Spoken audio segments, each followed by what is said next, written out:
Hello friends, welcome to my channel. ഇന്ന് നമ്മൾ തയ്യാറാക്കാനായിട്ട് പോകുന്നത് നല്ലൊരു നാടൻ അസ്ത്രമാണ്.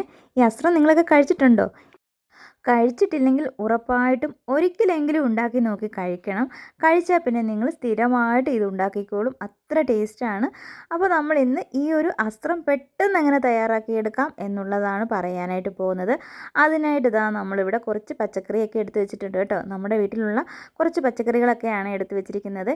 ഈ അസ്ത്രം തയ്യാറാക്കുമ്പോൾ ഇതിലേക്ക് അത്യാവശ്യമായിട്ട് ചേർത്ത് കൊടുക്കേണ്ടതാണ് കപ്പ, ചേന, ചേമ്പ്, വെള്ളരിക്ക, കായ്, അതുപോലെ തന്നെ കാച്ചിലും ചേർത്ത് കൊടുക്കണം കേട്ടോ. കാച്ചിലൊക്കെ ചേർത്ത് കൊടുക്കുമ്പോഴാണ് ഈ അസ്ത്രത്തിന് നല്ലൊരു ടേസ്റ്റ് കിട്ടുന്നത്. അപ്പോൾ ഇതിൻ്റെയൊക്കെ തൊലിയൊക്കെ ഒന്ന് കളഞ്ഞ് കട്ട് ചെയ്തതാണ് ഞാനിവിടെ എടുത്ത് വെച്ചിട്ടുണ്ട്. നന്നായിട്ട് കഴുകി വൃത്തിയാക്കി എടുത്തു. ഇതിലേക്ക് ഒരു സവാള അരിഞ്ഞതും കുറച്ച് കറിവേപ്പിലയും ഒരു 2-3 പച്ചമുളക് എരിവിനായിട്ടൂടി ചേർത്ത് കൊടുത്തിട്ടുണ്ട്.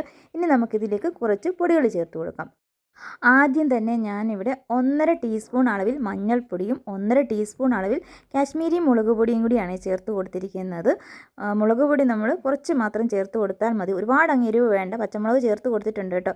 അപ്പം ഇതെല്ലാം കൂടി നമുക്ക് ഇനി ഒന്ന് മിക്സ് ചെയ്തെടുക്കാം. നന്നായിട്ടൊന്ന് കൈകൊണ്ട് ഞാനൊന്ന് എല്ലാം കൂടി ഒന്ന് മിക്സ് ചെയ്തെടുത്തു. പിന്നെ കുറച്ച് വെളിച്ചെണ്ണയും കൂടി ഒഴിച്ച് കൊടുത്തിട്ടുണ്ട്. ആ വെളിച്ചെണ്ണ വേണമെങ്കിൽ പൊടി ചേർത്ത കൂടെ തന്നെ ചേർത്ത് നന്നായിട്ട് ഇളക്കി എടുക്കാമായിരുന്നു. ആദ്യം അതങ്ങ് മറന്നുപോയി, അതുകൊണ്ടാണ് എണ്ണ ചേർത്ത് കൊടുത്ത്. ഇനി നമുക്ക് ഒന്നുകൂടി ഇതൊന്ന് ഇളക്കിയെടുക്കേണ്ടതായിട്ടുണ്ട്. അപ്പോൾ ഞാനിതാ നന്നായിട്ടൊന്ന് ഇളക്കിയെടുക്കുകയാണ്. ഇനിയിപ്പം ഇതൊക്കെ ഇളക്കിയതിന് ശേഷം നമുക്ക് ഈ കഷ്ണങ്ങളൊക്കെ ഒന്ന് വെന്ത് കിട്ടണമല്ലോ, അതിനായിട്ട് കുറച്ച് വെള്ളം ചേർത്ത് കൊടുക്കണം. അപ്പം വെള്ളവും കൂടി ചേർത്ത് കൊടുത്താൽ നല്ലതുപോലെ ഒന്ന് ഇളക്കിയെടുത്ത് കഴിഞ്ഞാൽ പിന്നെ നമുക്കിത് അടുപ്പിലേക്ക് വെച്ച് കൊടുക്കാം. ഈ കപ്പയും ചേനയും ചേമ്പും കാച്ചിലും ഏത്തക്കായും ഒക്കെ ഉണ്ടല്ലോ, അപ്പം ഇതൊക്കെ ഒന്ന് വെന്ത് കിട്ടാനായിട്ടുള്ള വെള്ളം മാത്രം ചേർത്ത് കൊടുത്താൽ മതി കേട്ടോ.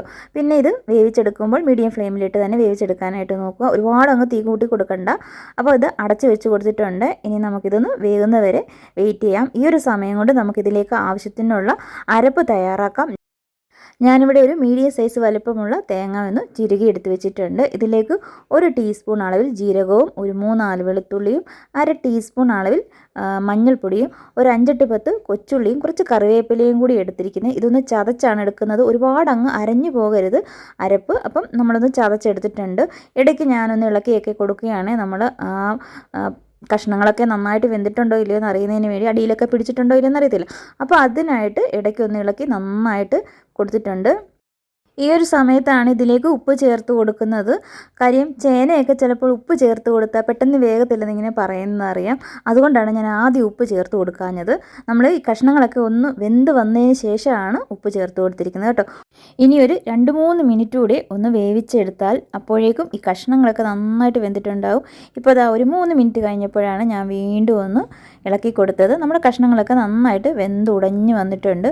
ഇനി നമുക്കിതിലേക്ക് കുറച്ച് കടല പുഴുങ്ങിയതാണ് ചേർത്ത് കൊടുക്കുന്നത്. ഒത്തിരി ഒന്നും ചേർത്ത് കൊടുക്കുന്നില്ല, വളരെ കുറച്ച് മാത്രം.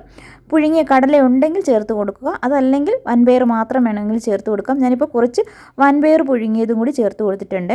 അപ്പോൾ കടലയും വൻപയറും ഒക്കെ ചേർത്ത് കൊടുക്കുമ്പോൾ നല്ലൊരു ടേസ്റ്റ് കേട്ടോ. പിന്നെ നമ്മൾ ചതച്ച് വെച്ചിരിക്കുന്ന അരപ്പൊടി ചേർത്ത് കൊടുത്തിട്ടുണ്ട്. നമ്മുടെ അസ്ത്രമൊക്കെ റെഡിയായി വന്നിട്ടുണ്ട്. ഇനി നന്നായിട്ട് ഈ അരപ്പൊക്കെ കൂട്ടി ഒന്ന് ഇളക്കിയെടുക്കാം.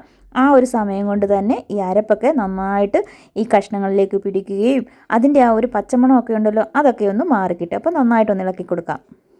നന്നായിട്ട് ഇളക്കുമ്പോൾ ഉപ്പൊക്കെ ഉണ്ടോയെന്ന് നോക്കുക. ഉപ്പ് കുറവാണെങ്കിൽ കുറച്ച് ഉപ്പൂടൊക്കെ ഒന്ന് ചേർത്ത് കൊടുക്കുക. ഞാനിപ്പോൾ കുറച്ച് കറിവേപ്പിലയും കൂടി ചേർത്ത് കൊടുത്തിട്ടുണ്ട്. കറിവേപ്പിലയൊക്കെ ഏറെ ചേർത്ത് കൊടുക്കുമ്പോൾ ഉണ്ടല്ലോ നല്ല മണവും നല്ല രുചിയും ഒക്കെയാണ് നമ്മുടെ ഈ ഒരു അസ്ത്രത്തിന്. ഈ അസ്ത്രം ഉണ്ടല്ലോ കഞ്ഞിയുടെ കൂടെ തന്നെയല്ല കേട്ടോ, നമുക്ക് ചുമ്മാതെ വെറുതെ ആണെങ്കിലും കോരി കുടിക്കാം. അത്ര ടേസ്റ്റാണ്. പിന്നെ ഒരുപാട് അങ്ങ് ലൂസാകല്ലേ, ഈ ഒരു പരുവത്തിന് വേണം ഉണ്ടാക്കിയെടുക്കാനായിട്ട്. ഇങ്ങനെ കുറുകിയിരിക്കണം. ഇനിയിപ്പോൾ നമുക്കിതിലേക്ക് കുറച്ച് താളിച്ചൊഴിക്കാനായിട്ടുണ്ട്. വെളിച്ചെണ്ണയിലാണ് ഞാനിവിടെ താളിച്ചൊഴിക്കാനായിട്ട് പോകുന്നത്. കുറച്ച് വെളിച്ചെണ്ണയും കടുകും വറ്റൽമുളകും കറിവേപ്പിലയും കൊച്ചുള്ളിയൊക്കെ ചേർത്ത് കൊടുത്ത് നന്നായിട്ട് വേണം ഇതിലേക്ക് താളിച്ചൊഴിച്ച് കൊടുക്കാനായിട്ട്. പിന്നെ നിങ്ങളുടെ നാട്ടിൽ ഇങ്ങനെയാണോ അസ്ത്രം ഉണ്ടാക്കുന്നത്? പല സ്ഥലങ്ങളിലും പല രീതിയിലുണ്ടാക്കും. ഞങ്ങളുടെയൊക്കെ ആ ഒരു സ്ഥലങ്ങളിൽ ഇങ്ങനെയൊക്കെയാണ് ഉണ്ടാക്കുന്നത് കേട്ടോ. അതുകൊണ്ടാണ് ഞാൻ ഈ ഒരു രീതി തന്നെ കാണിച്ചിരിക്കുന്നത്. വേണമെങ്കിൽ ചേന മാത്രം ഇട്ടുണ്ടാക്കും, കാച്ചിൽ തന്നെ ഇട്ടുണ്ടാക്കും, ചേമ്പ് തന്നെ ഇട്ടുണ്ടാക്കും. അങ്ങനെയൊക്കെ ഞാൻ വീഡിയോ പലതും കണ്ടിട്ടുണ്ട്. പക്ഷേ നമ്മളെപ്പോഴും ഈ ഒരു രീതിക്കാണ് തയ്യാറാക്കുന്നത്. അപ്പോൾ താളിച്ചൊക്കെ ഒഴിച്ച് കൊടുത്തിട്ടുണ്ട്.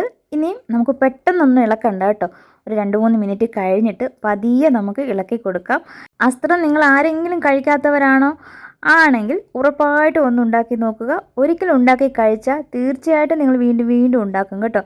അപ്പോൾ നമ്മുടെ ഈ വീഡിയോ നിങ്ങൾക്ക് കണ്ടുകൊണ്ടിരിക്കുന്ന സമയത്ത് ഇഷ്ടപ്പെടുന്നുണ്ടെങ്കിൽ ഒന്ന് ലൈക്ക് ചെയ്യുക. അതുപോലെ തന്നെ സബ്സ്ക്രൈബ് ചെയ്യാതെ കാണുന്നവരാണെങ്കിൽ പ്ലീസ് ഒന്ന് സബ്സ്ക്രൈബ് ചെയ്ത് സപ്പോർട്ട് ചെയ്യണം കേട്ടോ. നമ്മൾ നന്നായിട്ട് എല്ലാം കൂടി ഒന്ന് ഇളക്കി എടുത്തിട്ടുണ്ട്. നല്ല ചൂടുണ്ട് കേട്ടോ. ഇത് ശരിക്കും കഞ്ഞിയുടെ കൂടെ കഴിക്കാനാണ് ഏറ്റവും നല്ലത്. ഇനിയിപ്പം കഞ്ഞി ഇല്ലെന്നും പറഞ്ഞ് കഴിക്കാതിരിക്കുമൊന്നും വേണ്ട കേട്ടോ. ചോറിൻ്റെ കൂടെയും കഴിക്കാം.